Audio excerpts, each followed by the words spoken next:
कश्मीर गुडू अंदर सब्जियुनि जे रेट अंदर इज़ाफ़ो थियण सबबि अवाम जा ॿई हथ मथे ते अची विया आहिनि।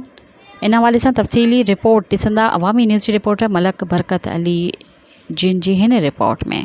और गुडू शहर में अंदर हथरो मंगाई खाइण पीअण चीज़ में वाध कई वई आहे, जिनमें टमाटो जेको आहे 400 रुपये किलो फ़रोख़्त थियण लॻो आहे, बसर 160 रुपये किलो फ़रोख़्त थियण लॻो आहे, आलू 100 में किलो फ़रोख़्त थियण लॻो आहे। गुडू ऐं कश्मीर जी अवामी न्यूज़ सां ॻाल्हि ॿोल कंदे उन्हनि जो चवणु हो त टमाटर बसर त माशाल्लाह वॾी तरक़ी करे वियो आहे, अल्लाह उनखे तरक़ी बख़्शे ॾे। पर टमाटर त जेको महांगो थियो सो थियो, 600 खां 500 ते आयो, 500 खां 400 ते आयो। टमाटर त तरक़ी करे वियो। पोइ उन खां पोइ जेको आहे त मुर्गी 350 रुपया थी वई आहे ऐं टमाटर 450 500 400 ते बीठो आहे अची।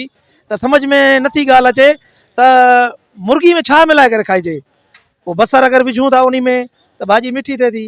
अगरि पोइ मुंहिंजी मर्ज़ी त इहा आहे त मुर्गी खे सुकाए करे खाइजे, जीअं पठान कंहिं ज़माने में गोश्त सुकाए करे खाईंदा हुया। मुर्गी खे सुकाए करे, पर उहा मुर्गी सुकंदी कोन्हे चंडरी, जे सुकण जहिड़ी हुजे उनखे सुकायूं बि आहे। बहरहाल टमाटर जेको आहे त हाई लेवल ते जेको आहे त मथे इन जा अघु चढ़ी विया आहिनि, जो ग़रीब जे वठण खां त किसो चढ़ी वियो। जेके 500 रुपया रोज़ मज़दूरी कमाइण वारा, उहे छा अटो वठंदा, टमाटर वठंदा, बसर वठंदा या मुर्गी वठंदा। मुर्गी त ग़रीब खाई नथो सघे। त इंतिज़ामिया खे इहा ई गुज़ारिश आहे त इन्हनि रेटनि ते थोरो कंट्रोल कयो। पेट्रोल महांगी थियण सां गॾु हर चीज़ महांगी थी वेंदी आहे, ख़ासि करे अधु पचास जूं शयूं। हिन वक़्तु जेको गुडू ऐं कश्मीर जे टमाटरनि जा रेट आहिनि, बसर जा रेट आहिनि, इंतिहाई जेको आहे माना आसमान ते पहुची चुका आहिनि। ग़रीब माण्हू, विचोलो तबिको माण्हू, तबिके सां तालुक़ रखंदड़ माण्हू सब्ज़ी वठण लाइ बि परेशान आहे। ज़िले इंतिज़ामिया जी सुस्ती आहे, पंहिंजे शहर जी इंतिज़ामिया तरफ़ां हिते विज़िट न करणु, रेट लिस्ट न लॻाइण सबबु जेको आहे तो जेको आहे सब्ज़ी जा जेका रेट आहिनि हाई फाई थी चुका आहिनि। असां इंतिज़ामिया खां गुज़ारिश कयूं था त खुदारा टमाटरनि जो जेको रेट आहे इन ते कंट्रोल कयो वञे, बसर जो रेट आहे इन ते कंट्रोल कयो वञे। खंड जो रेट बि आसमान ते पुॼी चुको आहे, खंड जूं क़ीमतूं बि जेको आसमान ते पुॼी चुकियूं आहिनि।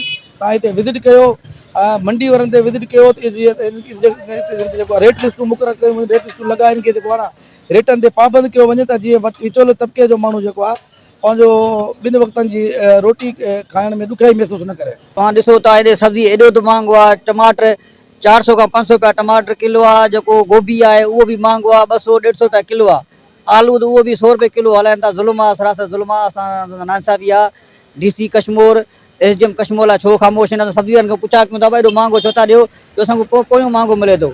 असीं मौजूदा हुकूमत मुतालबो कयूं था सब्जी वारनि खे खिलाफ़ रेट लिस्ट लॻायो वञे, जेको ग़रीब माण्हू आहे उहो भाॼी वठी सघे, पंहिंजो घर जो गुज़र सफ़र करे सघे। जीअं त तव्हां कश्मीर ऐं गुडू जी आवाम जी ॻाल्हि ॿोल ॿुधियो, उन्हनि जो इहो चवण था DC कश्मीर खां अपील था कयूं फौरी तौर पर जेको एक्शन कयो वञे ऐं जेको हेतिरो वाद आहे उन ते कंट्रोल कयो वञे।